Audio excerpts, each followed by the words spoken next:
السلام عليكم أيها الأفاضل، طبتم وطاب سعيكم وبلغتم من الجنة منزلة. كشفت جريدة المنتخب بعد تواصلها مع عبد اللطيف حسني والد اللاعب إلياس حسني موهبة باريس سان جيرمان الذي وقع عقدا احترافيا يمتد ل4 سنوات لاستفساره عن نجله الذي تم تحصينه من طرف مسؤولي PSG من أطماع الأندية التي كانت تريده. وقال: إلياس تلقى تكوينه داخل باريس سان جيرمان منذ أكثر من 12 عاما، وهو الآن مرتاح مع الفريق الباريسي بعدما وقع عقدا احترافيا.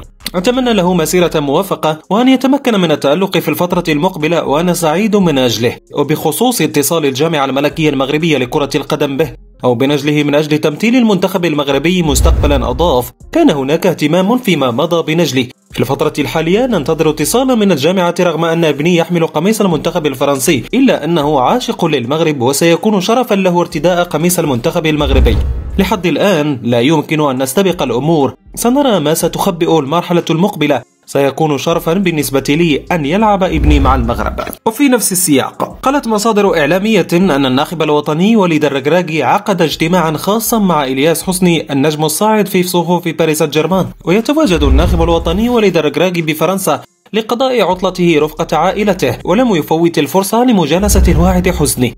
عبر الناخب الوطني لنجم باريس سان جيرمان عن إعجابه به وأن يراقبه منذ مدة ويسعى لتوجيه الدعوة له في قادم المباريات.